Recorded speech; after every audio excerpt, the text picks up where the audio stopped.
capítulo 7, del 1 al 6 ahora.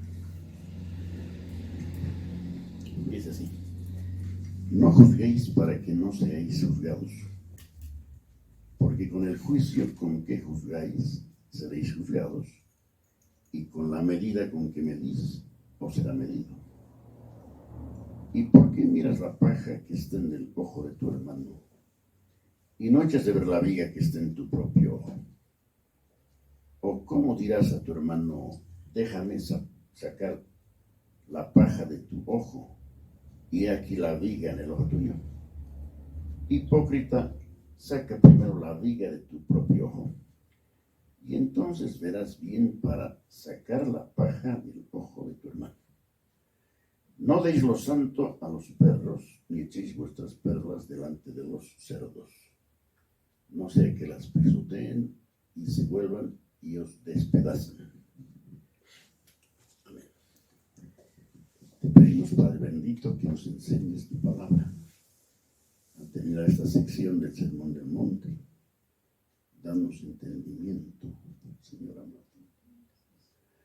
Si tú no nos das entendimiento, Señor, entenderemos y viviremos tu palabra. Por favor, que así sea, Dios. Que así sea. Gracias, Padre, en el nombre de Jesús. Amén. Segunda parte del versículo 6 de Mateo 7, hoy, pero no sin antes hacer un repaso breve de lo anterior. A ver, los principios de la primera parte son los siguientes. Primero, estas figuras gramaticales son muy fuertes: perros y cerdos, ¿no? ¿Se acuerdan qué figuras son?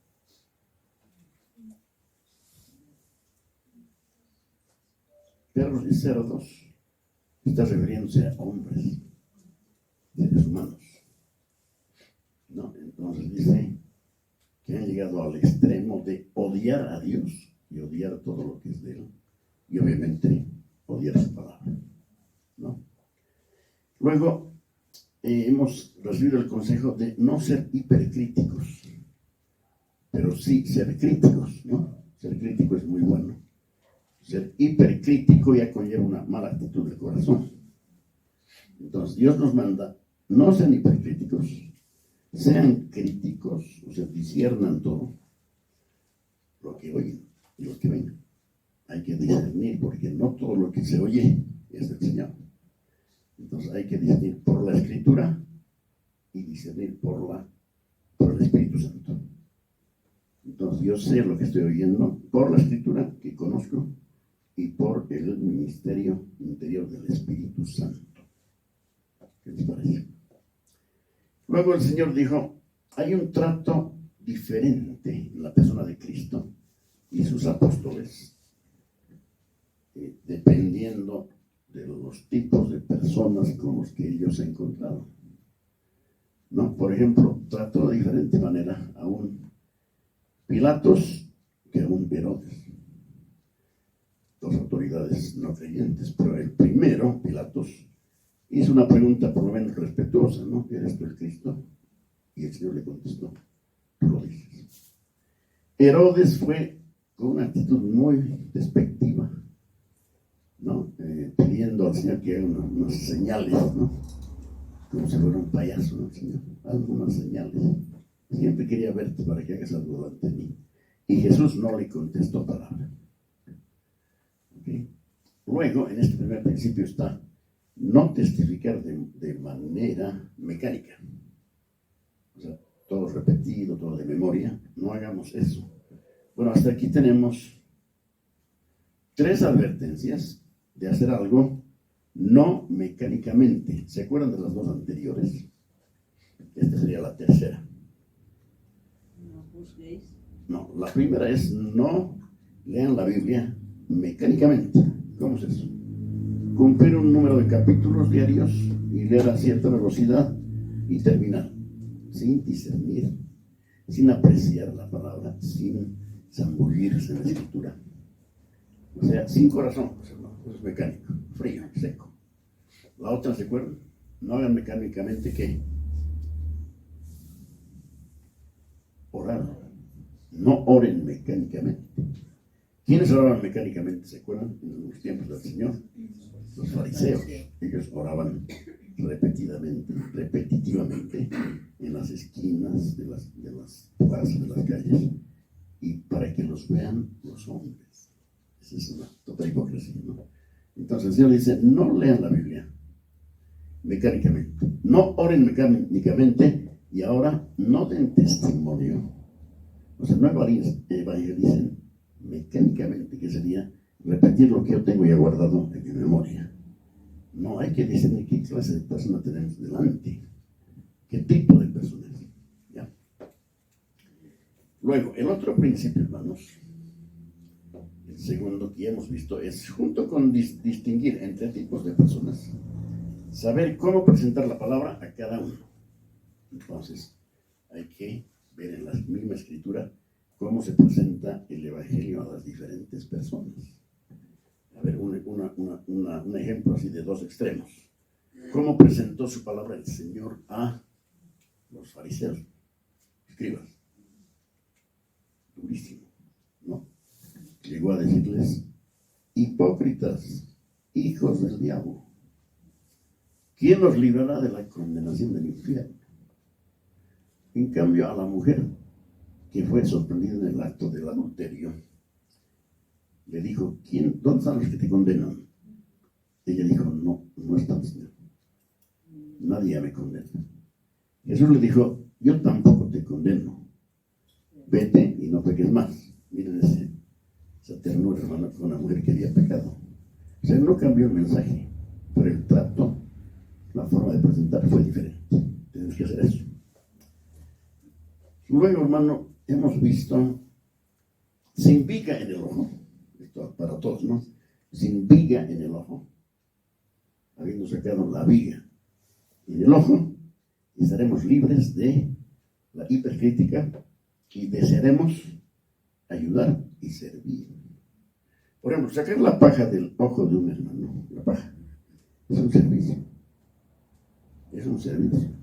Solo que para sacar la paja de mi hermano yo tengo que haber sacado la viga mía, la viga, para ver bien, y entonces extraer la paja de mi hermano con amor, cariño y ternura.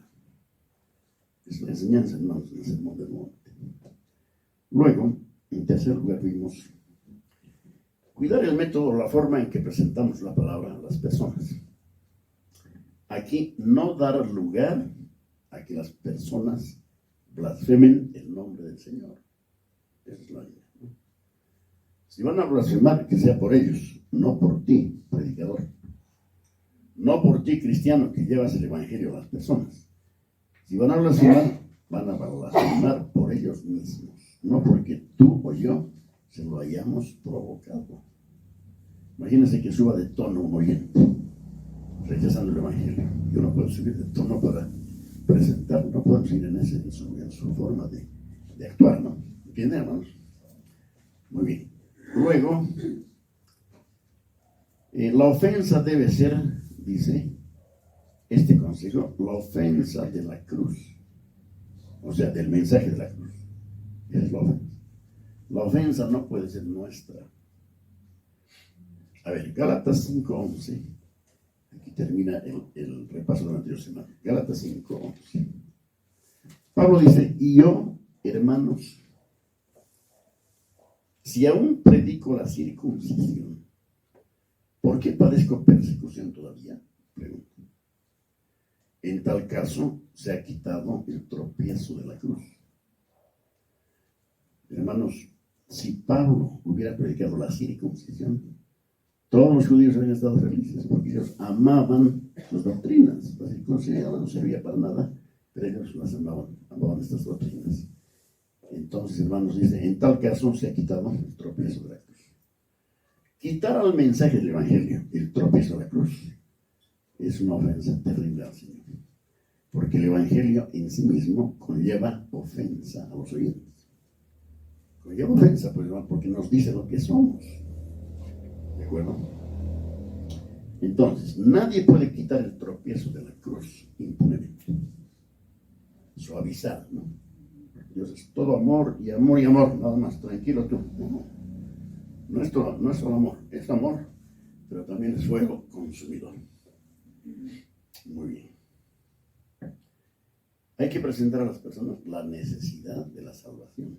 Tienen necesidad de ser salvos. Hay que llegar a ese punto. Necesitas ser salvado, amigo mío. Sé salvo. Cree en Jesucristo. Arrepiéntete. Muy bien, hermanos. Ahora, para terminar en el capítulo 7, el versículo 6, tenemos que extraer algunas deducciones generales de todas las reflexiones que hemos tenido. Vamos a ver unas cuantas. Vean que son fundamentales. Por ejemplo, si miramos con atención el versículo 6, veremos que hay cosas de gran importancia. Mira, el versículo 6 dice: no deis lo santo a los perros, ni echéis vuestras perlas delante de los cerdos. Esas son palabras muy fuertes. Son metáforas. Hicimos aquí la metáfora para describir algo de un ser humano. Y que el Señor le diga a un ser humano, perro o cerdo, quiere decir que la maldad que está en ese corazón humano es muy grande, ¿no? Y Dios la presenta así como es, denominándolos perros y cerdos, los que rechazan el Evangelio. Ahora, hermanos, hay una primera implicación en el uso de estas palabras por parte de Cristo. Vean, una gran primera implicación en la razón por la que el Señor usó estas palabras. Perros y cerdos, refiriéndose a seres humanos que odian a Dios. En realidad, en la Biblia parece que no hay una afirmación semejante que nos dé, como este versículo 6, un cuadro más terrible del efecto devastador del pecado en el ser humano. El pecado ha hecho eso en estos hombres, que no quieren saber de Dios y que le rechazan totalmente, ¿no? Entonces, hermanos, el efecto devastador es una palabra fuerte, ¿no? Del pecado es una realidad de los seres humanos que no quieren a Cristo. Ahora, ¿qué es, hermanos, la causa de esto? El efecto del pecado y del mal, resultado de la caída, ¿no?, en el huerto del Edén, es hacer del hombre, miren, del ser humano, una criatura hecha imagen de Dios, de hacer del hombre, en relación con la verdad de Dios, un perro o un cerdo. O sea que es un descenso terrible del ser humano hasta ser semejante en su ser interno, en su naturaleza, un perro o un cerdo. ¿No es cierto que la evolución no crea al revés? No se entiende cómo es la cosa. Empieza con el mono, va subiendo, ¿no? Es el hombre. Al revés, hermano. Empieza con el hombre y termina con el perro y con el cerdo. Grave. Terrible es eso. Entonces, el pecado hace del hombre un ser antagónico a la verdad de Dios, enemigo de Dios. Y tú y yo éramos eso. Segurísimo, hermano. Miren, vamos a leer. Romanos 8:7. Romanos 8:7. Pablo dice: por cuanto los designios de la carne son enemistad contra Dios, porque no se sujetan a la ley de Dios, ni tampoco pueden. Ahora, los designios de la carne, ¿qué quiere decir? Designio, ¿qué es? Es el pensamiento, la determinación de una persona en su naturaleza caída. Ese es un designio. Y esos designios son enemistad contra Dios, porque van directo contra la ley santa de Dios. Por eso no quieren saber de Él. Hoy en Cristo, hermanos, se crispan sus dedos y se separan sus cabellos. Enemigos de toda justicia. Entonces, esa es la naturaleza del perro y del cerdo. El pecado hace que el hombre odie a Dios. Y de ahí venimos, ¿no? Por eso no criticamos, estamos haciendo una descripción bíblica de Cristo, del ser humano sin Él. No es para criticar, sino para tener compasión y predicar pues, el Evangelio a las personas. Veamos otro texto en referencia, Tito 3:3, a ver de dónde venimos.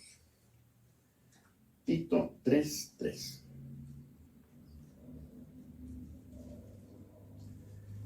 Porque nosotros también éramos en otro tiempo, ¿qué? Necios, desobedientes, extraviados, esclavizados por pasiones y placeres diversos, viviendo en malicia y envidia, aborrecibles o llenos de odio, es lo mismo, aborrecibles, y aborreciéndonos unos a otros. ¿Está bien, no? Tito 3:3. Perfecto. ¿Qué les parece, no? Es bueno mirar aquí de vez en cuando. De aquí venimos. Y Dios tuvo que misericordia de nosotros. ¿Y qué hizo con nosotros? Nos transformó. Nos dio participación en su naturaleza divina. Nos dio un nuevo corazón, habiendo extraído esa piedra que teníamos. Nos dio un corazón que le ame, que le desee, que quiera estar con él. Maravilloso. Entonces hay que acordarse de dónde venimos. Luego, los designios de la carne es como decir la manera de pensar de la carne, o sea, del hombre perverso. ¿Ya? O sea, su propósito e intención, o en plural, sus propósitos e intenciones, esos son sus designios, son en contra de Dios. Ahora, imagínense, de un versículo estamos extrayendo una riqueza muy profunda. Otro texto, Colosenses 1:21. Y aquí revela el Señor, en cuanto a lo que éramos, un elemento muy importante, lo van a notar aquí, hermanos. Colosenses 1:21, miren. Y a vosotros también. ¿A quién está hablando? A los hermanos en Colosas. Y a vosotros también, que erais en otro tiempo extraños y enemigos en vuestra mente, haciendo malas obras, ahora os ha reconciliado. Él nos ha reconciliado. Es una obra de gracia enorme, magnífica, maravillosa, preciosísima, ¿no? Quería subrayar en este versículo la frase extraños y enemigos en vuestra mente. O sea, pensábamos, porque hay pensamientos en el mundo de los no creyentes que son loables, ¿sí o no? Loables. Hay pensamiento inteligente, hay pensamientos creativos. Por ejemplo, la mente de un compositor que no cree en Cristo, pero compone buena música. Son cosas buenas, ¿no? Pero en su raíz, por ejemplo, un músico muy bien aplaudido por su público, y dice, qué genio este hombre para componer una pieza musical tan hermosa. Y eso está dentro de la gracia común. Le hablas de Cristo, y si no está regenerado, la mente va a saltar y va a decir, no, Dios, no me hablen de eso. Eso está fuera de mi panorama. No quiero saber de él. Nosotros éramos enemigos en nuestra mente, extraños y enemigos. Éramos, o sigue siendo, ¿cómo es? ¿No? ¿Seguro? Amén. Ya no. Amén. Entonces, hermanos queridos, qué cosa terrible es el pecado, ¿no? Y estas condiciones del hombre se pueden ver hoy, pues las vemos cada día. ¿Cómo responden generalmente las personas una vez se les presenta el Evangelio? ¿Cómo responden? A ver, se enredan con la verdad, les hablas del valor de la sangre preciosa de Cristo y se ríen y hacen bromas. Eso es gravísimo. Porque yo digo, ¿qué cristiano cuando está solo y medita y se acuerda de la sangre preciosa derramada en la cruz, no se postra, adora y llora y ríe? De un sacrificio tan, entre comillas, injusto, porque no le tocaba a él, eran para nosotros el sacrificio. Pero Cristo lo asumió y sufrió la cruz, menospreciando lo propio, y se sentó a la diestra de Dios. ¿Qué cristiano? Pero la sangre preciosa de Cristo no tiene nada de preciosa, nada de perla para los cerdos y los perros. No tiene para nada, ¿no? Entonces, gran daño le hizo el pecado a su naturaleza. Esa naturaleza ahora es contraria a la verdad, la santidad y la pureza. El mal es profundo. El hombre natural odia a Dios. Es una criatura muerta para con Dios. No tenemos que muerta, no herida, sino muerta, ¿no? O sea, es un ser que está muerto delante de los ojos de Dios. Por eso la Biblia dice que Él nos dio vida a nosotros cuando estábamos muertos en nuestros delitos y pecados. Algunos cristianos creen que estábamos heridos. No, no estábamos heridos, estábamos muertos, sin vida, lejos de la vida de Dios. Por eso, una vez más, no olvidemos que somos todos culpables de esto. Cuando tratamos con otros seres humanos, a menudo no nos damos cuenta de su verdadera condición. Pero hay que ver con los espirituales. Estoy hablando con un muerto. Puede ser que estés comiendo una salteña con él, porque le has invitado para predicarle. Y están dialogando primero de algunos recuerdos, algunas cosas. Pero hay que estar consciente, estoy hablando con un muerto espiritual, ¿no? Y que merece castigo eterno. Pero hoy estoy aquí porque he venido para predicarle el Evangelio. Y se lo predico. Hermanos, es una gran obra. Porque por el Evangelio la gente se salva. Entonces, tendemos a volvernos impacientes con las personas luego de su primer rechazo. No estamos impacientes. Entonces, hay que recordar también que están bajo el dominio del pecado y de Satanás. Están corrompidos, pervertidos interiormente y contaminados por la obra del pecado en ellos. En un sentido espiritual, su condición es pues de perros y cerdos, ¿no? Entonces, ¿qué valor puede darle a lo santo o a las perlas espirituales un cerdo, un perro? A ver, arrojemos una piedra preciosa al corral de unos cerdos. ¿Apreciarán esa piedra? Mira la comparación que hace Cristo, es tremendo. No, pues no, la van a pisotear, no la van a apreciar. Una perla para un cerdo no es nada. Pero una perla del Evangelio, como por ejemplo la preciosa sangre derramada en la cruz, es una joya, una cosa hermosa que atesoramos para siempre, por la eternidad, en nuestras mentes y corazones. Ok.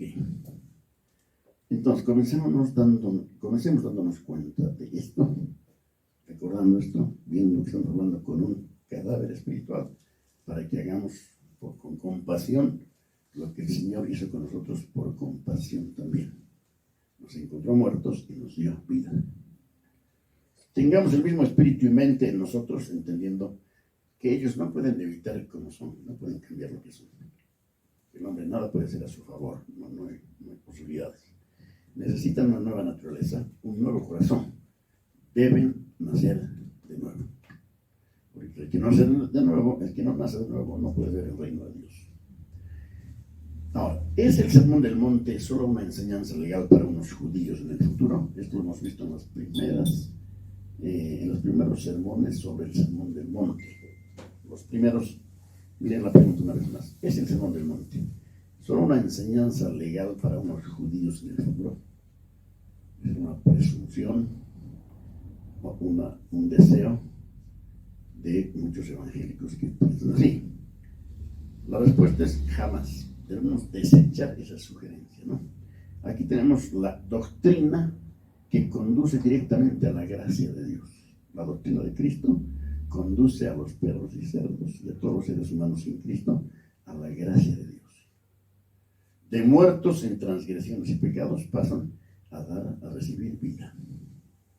Entonces aquí vemos, hermanos, la cantidad de doctrinas profundas que están ocultas o escondidas en este solo texto.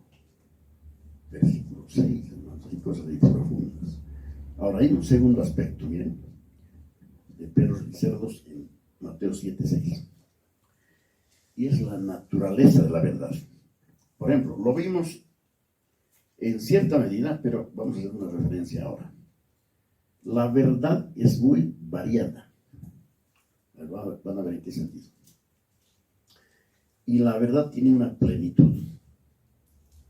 O sea, la verdad es una cosa plena y tiene una naturaleza variada. No es siempre exactamente la misma en relación a los oyentes. Hay variedades como, por ejemplo, una muy conocida en la escritura que se llama la leche y la vianda. ¿Se acuerdan? O la leche y la carne. Claro, tenemos eso en la palabra. Hay verdades en la escritura que son apropiadas para los principiantes. Claro que sí. Hay verdades que son para ellos. Pero como dice el autor de la carta a los hebreos, nosotros, les dice a los hermanos, vamos adelante a la perfección. Y aquí perfección quiere decir madurez. Vamos adelante a la madurez. Parece decir, no quisiéramos, oh hermanos hebreos, volver otra vez a echar el fundamento de los primeros principios. Eso ya se ha hecho. Deberíamos darlo por sentado. Si ustedes se esfuerzan, los puedo introducir en esa gran doctrina, por ejemplo, de Melquisedec. ¿Quién es Melquisedec? Pero ahora no puedo hacerlo, dice el autor de la carta, porque ustedes son lentos para escuchar y aprender. Aquí el autor de la carta les está confrontando con algo. Les dice, hebreos, ustedes se han hecho muy lentos para entender cosas mayores y más profundas. ¿Por qué? Están como niños. Y a los corintios les dicen lo mismo. ¿Qué va a pasar con ustedes, hermanos? No puedo darles vianda. A un bebito de cuántos años, de meses, que solamente toma leche, no puedo darle un lechón. No se muere. Una cosa de esas. Pero cuando uno ya ha crecido, puede comer pues vianda también. Qué buena ilustración para nuestro estado espiritual. Eso hay en la escritura. Hebreos 5:11. Aquí es donde el hermano autor de esta carta les dice algo concreto. Hebreos 5:11. Acerca de esto, tenemos mucho que decir y difícil de explicar, por cuantos habéis hecho tardos para oír. Miren, la dificultad estaba en el mismo autor de la carta. No podía explicar con naturalidad, con soltura. ¿Por qué? Porque sus oyentes se habían hecho tardos para oír. Hermanos, que no nos pase esto. Tenemos que avanzar. Hemos dejado atrás, muy atrás, esa antigua naturaleza de perros y cerdos. Ahora, ¿dónde estamos? Estamos apuntando al reino celestial. En este camino, en este interín, tenemos que madurar. Ahora, dice en 5:11, dice, acerca de esto tenemos mucho que decir y difícil de explicar. Mucho que decir. Estaba hablando de Cristo, el sumo sacerdote, según el orden de quién? De Melquisedec. Pero vimos que no pudo continuar. No pudo continuar. Esto nos muestra, hermanos, que la verdad tiene un carácter complejo. La verdad de Dios tiene un carácter complejo. La Biblia es la verdad. Cristo es la verdad. La palabra es la verdad. Entonces, hermanos, ante esta complejidad tenemos que tomar una actitud. Deberíamos plantearnos preguntándonos lo siguiente. ¿Estoy creciendo en mi conocimiento de la verdad? Buena pregunta, ¿no?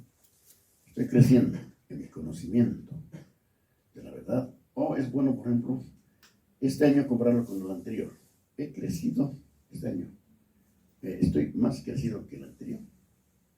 Buena pregunta.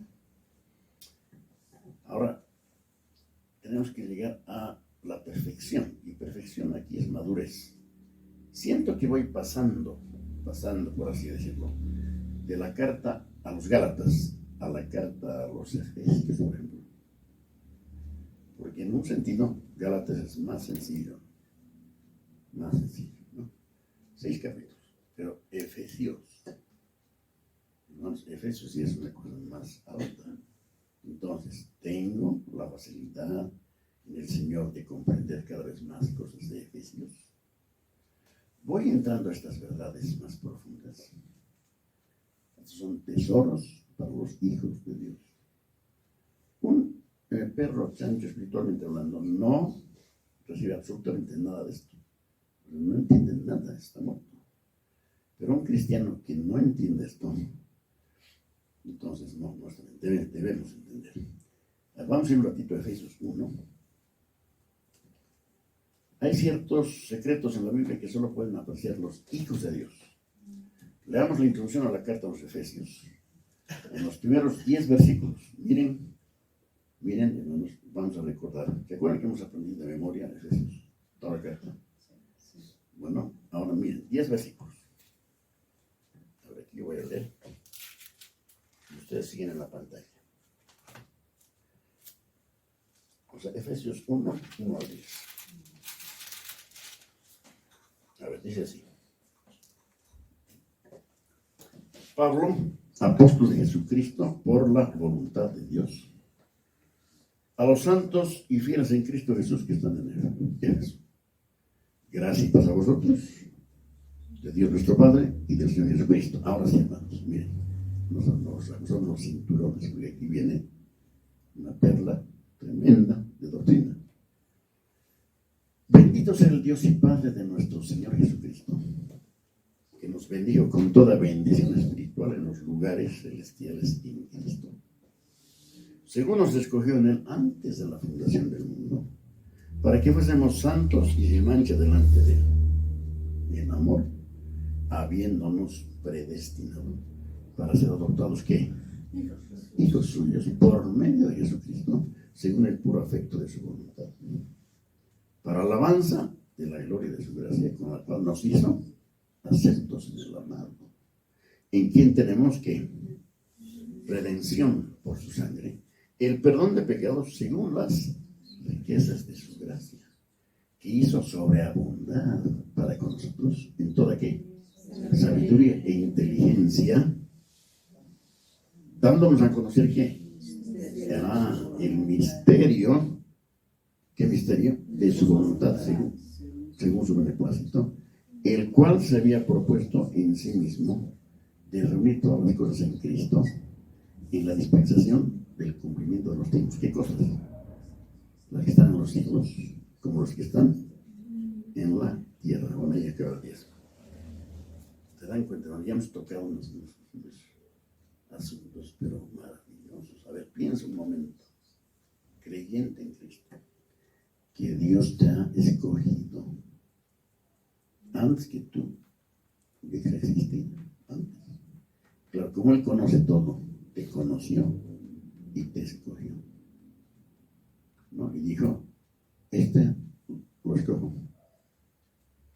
Yo sé que me va a odiar, sé que no va a querer, sé que va a llegar a ser un perro cerdo espiritualmente hablando, pero yo lo escojo y pago su deuda.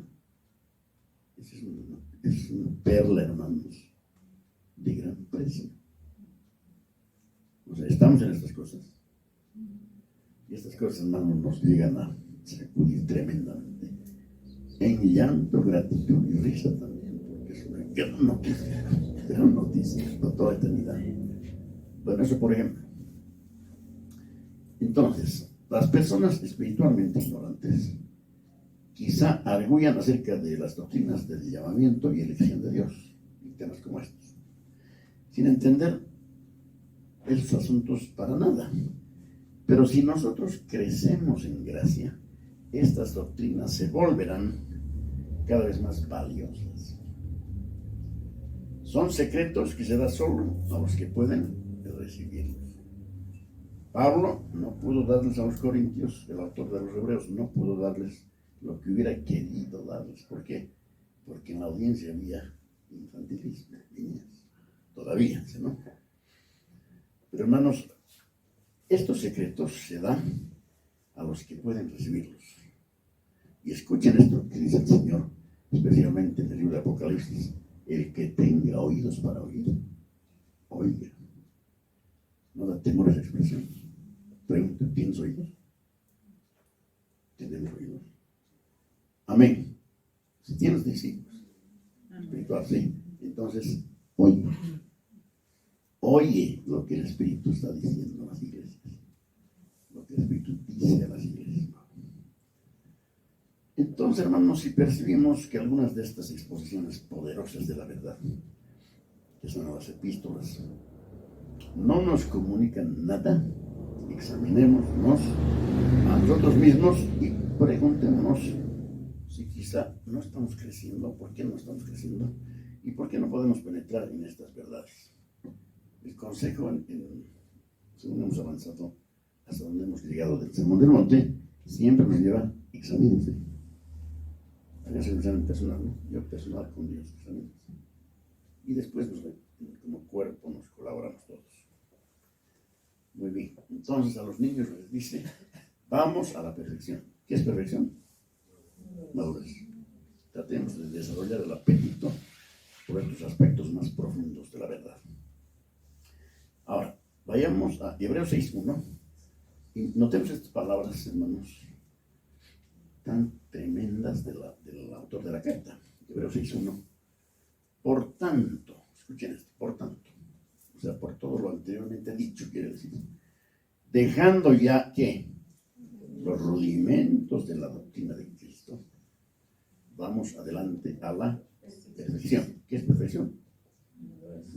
No echando otra vez el fundamento del arrepentimiento de obras muertas, de la fe en Dios, de la doctrina de bautismos, de la imposición de manos, de la resurrección de los muertos y del juicio eterno. Esto ya sabemos, esto dice el autor de la carta. No podemos echar el fundamento otra vez. Cuando se va a hacer un edificio, primero se echa el fundamento y después que se hace, se edifica. Pero no podemos echar fundamento cada año. Ya está el fundamento. Entonces, si ya está el fundamento, vamos adelante. Por último, se puede plantear ahora una pregunta respecto de Mateo 7:6, ¿no? ¿Hay acaso un interrogante, quizás una advertencia respecto a la distribución indiscriminada de la Biblia? Esta es una inquietud del hermano Lloyd Jones y dice que tiene una preocupación sincera, y es sobre la distribución indiscriminada de la Biblia. A ver, y lo ponen en términos, a ver, piensen, ¿no? Mediten en esto, yo estoy meditando en esto. Perfecto. ¿De qué se trata? ¿Qué tal si examinamos esta cuestión de la distribución de las Biblias en forma indiscriminada? Si se me dice que tengo que discernir en cuanto a hablar a las personas acerca de las cosas que estamos tratando, si tengo que establecer diferencias entre persona y persona, eso hemos aprendido, ¿no? Y respecto a la verdad específica que ofrezco a cada una de ellas, pregunta: ¿será bueno poner toda la Biblia más bien, al alcance de personas que no pueden, más bien al alcance de personas que se describen como perros y cerdos espirituales? Pregunta: ¿será bueno entregarle una Biblia a una persona que ha reaccionado con toda su ira contra la luz de Dios? ¿Qué respondes? Buena pregunta. Bueno, uno puede decir: sí, pero hay que dar la Biblia. Otro dice: no. ¿Qué te parece? Buen desafío, ¿no? ¿Será bueno o no será bueno? ¿No conduciría esto a veces a blasfemias y maldiciones y a una conducta de carácter porcino? No porcino, sino porcino. Bueno, ¿será bueno, por ejemplo, poner ciertos textos bíblicos en carteles visibles referidos a la preciosa sangre? Qué pregunta, ¿no? Esto me ha conmovido. Digamos, un hermano está en su vagoneta y pone un sticker más o menos visible, legible, sobre la sangre de Cristo. ¿Lo harías tú en foto? No, hermano, es un tema muy delicado. Es un tesoro muy sublime para exponerlo así a cualquier lector. Pueden leer eso y empezarse de burlas. Entonces, no podemos provocar, hermanos, las reacciones de los no creyentes al extremo de manifestarse como perros y cerdos. Entonces, la respuesta es no. ¿Es bueno para meditar esto o no? Pregunta: ¿será bueno entregar como obsequio una Biblia al presidente de un país que ya se ha declarado enemigo de Cristo? Parece que no. Regalarle una Biblia a una persona que después ya ha dicho otras cosas contra Cristo, no puedes. No deis vuestras perlas a los chaneros. O sea, muy bien. Ahora, miren este punto. Pensemos en el eunuco de Hechos 8. Regresaba de Jerusalén y estaba viajando con su Biblia. El hombre no era creyente. Pero alguien le dijo a Felipe, nuestro hermano el evangelista, el eunuco está viajando en ese carro, júntate a él y habla con él. Y Felipe, con la sensitividad que debe tener todo cristiano, obedece al Espíritu y sube al carruaje del eunuco. Y le preguntó, directo, ¿entiendes lo que lees? Y el otro le dice, ¿y cómo podría si alguno no me enseña? Esta pregunta es escrita en la Escritura, Hechos 8, hermanos, en la Biblia como un antecedente. ¿Y cómo podría si alguno no me enseña o explicar? En general, es necesaria la exposición y como regla general no se puede prescindir del instrumento humano. Regla general. ¿Que hay excepciones? Hay. Hermanos, si pudiéramos conocer los hechos exactos, ¿cuántas personas encontraríamos que se han convertido sin intervención humana? Y parece que hay un número X, pero es pequeño. Inclusive gente que estaba caminando, pisó o se le coló un folleto en su zapato, lo arrancó, leyó y se convirtió. Pero esos ejemplos son pocos, porque lo normal en la Escritura es que haya una explicación al texto que están leyendo, que es de la Biblia. Que es la Biblia. No es el método normal ese sin asistencia humana. Normal es que asista un ser humano. En letras verdes he puesto lo siguiente. El hecho de que tengamos que ser cuidadosos en nuestra elección de los aspectos de la verdad cuando tratamos con diferentes tipos de personas no nos plantea una duda. A veces, por supuesto, tratamos de evitar el deber de hablar, dando una porción del Evangelio o de las Escrituras a las personas. Pero ese no es el camino normal de Dios. ¿Qué quiere decir aquí el hermano Lloyd Jones? Dice, uno por desembarazarse de la idea de tener que hablar con esa persona, pasa y le dejo una parte del Evangelio. Por no querer hablar, pero eso no está bien, pues hay que querer hablar. El camino de Dios siempre ha sido la presentación de la verdad, inmediatamente a través de la personalidad. El hombre exponiendo las Escrituras. Un folleto evangelístico debe abundar en argumentos y explicaciones al texto que se le ha puesto. Y con todo ello, hay que procurar encontrarnos con las personas que los recibieron. Cuando entregamos un folleto explicativo con algunas citas bíblicas, hay que decirles, comentamos después. Y comentamos luego. Y hay que procurar comentar. ¿De acuerdo? Si uno tiene una conversación con alguien y está en condiciones de mostrarle la verdad, entonces quizás la persona pida un ejemplar de la Biblia. Ese es otro caso. Si has hablado del Señor con alguien y te dice, yo no tengo Biblia, quisiera tener una, entonces puedes obsequiarle pues, una Biblia. Podemos obsequiarle, ¿no? Eso está bien. Ahora, la gran pregunta, y es del hermano Lloyd Jones, dice, se refiere a ¿qué es eso de colocar indiscriminadamente, o sea, a todos, una Biblia donde no hay nadie para explicarla?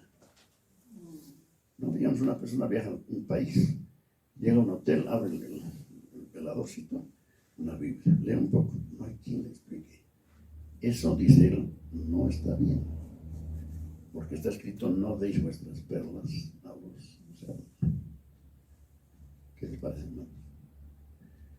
Hay una institución, hermanos, bueno, varias, pero especialmente me acuerdo de una, de muy buena voluntad, entrega Biblias en grandes cantidades, o por lo menos el Nuevo Testamento. Pero un hábito tan bien intencionado puede convertirnos en esclavos de una costumbre y a menudo llevarnos, hermanos, a hacer prácticas no bíblicas, ¿no? Entonces, hermanos, gracias a Dios por contar con la palabra escrita, pero batallemos un poco con la idea de no permitir que nadie posea un ejemplar de la Biblia, a menos que muestre ciertas señales de vida espiritual. Pero si no quieres saber del tema, ¿cómo le voy a dejar una Biblia? No, no es lógico, esto es un razonamiento. Entonces la iglesia tiene que tener la concepción de que lo que cuando está llevando esto a algún lugar, está llevando un tesoro muy grande. Siempre tener esta concepción y que no se puede jugar con esto. Esto es muy serio, porque esto es para vida, no para muerte. Hay gente que oye el Evangelio y ya se ha condenado para siempre, ¿no? Cuando Pablo dijo, su sangre es sobre ustedes, no le quisieron oír los judíos y se fueron a los gentiles. Estaban marcados. Entonces es una cosa muy seria. Somos los custodios y expositores de la Biblia. Y si no adquirimos algo de peso como resultado de nuestro estudio, debemos sentir que hemos sido perezosos, que no nos hemos preparado como debíamos para una tarea de tanta responsabilidad como predicar el Evangelio. Entonces, examinemos este punto delante de Dios. ¿Cómo vamos con las Escrituras? Y recordemos estos otros aspectos de la verdad que hemos visto con tanta claridad. Otra nota en letras resaltadas con verde dice así: nunca olvidemos la necesidad absoluta de la regeneración para recibir y entender la verdad espiritual. Sin regeneración nadie entiende absolutamente nada de lo espiritual. La simple distribución de la Biblia como tal no es la clave para la solución del problema de hoy. Dios aún requiere hombres y mujeres como nosotros que expliquen, que expongan la verdad, que actúen como un Felipe para las personas que tienen una Biblia, pero que no la están entendiendo. Ese es el trabajo nuestro, ¿o no? Mantengamos un equilibrio adecuado de estas cosas para el bien de las almas, para presentarles la verdad de Dios. Hermanos, una vez más, permítanme el consejo del cielo, no mío, del Señor. Presenta la verdad a las personas. Presenta. Nunca nos van a faltar personas, jamás. Nos sobran personas, pero no podemos callarnos. Y vamos a terminar la recta final con Proverbios 24, versículos 11 y 12. Miren, notemos el peso de las palabras de Salomón. Proverbios 24, 11 y 12 dice así: libra a los que son llevados a la muerte, salva a los que están en peligro de muerte. ¿Se entiende el mensaje? Porque si dijeres, ciertamente no lo supimos. O sea que yo no sabía que estaba yendo a la muerte. ¿Cómo es que no sabías? Sabemos de gente que está yendo a la muerte, están en camino a la muerte. Intercéptalos y predícales el Evangelio, este es el consejo. Ahora miren, porque si dijeres, ciertamente no lo supimos, ¿acaso no lo entenderá el que pesa los corazones? El que mira por tu alma, él lo conocerá y dará al hombre según sus obras. Es fuerte esto, ¿no? Es fuerte. Entonces, esto nos está recordando en la gran responsabilidad que tenemos de llevar el mensaje. Si la reacción es de perros y cerdos, hermanos, tranquilos, no hay problema, pero no nos vamos a dar más, hasta ahí no.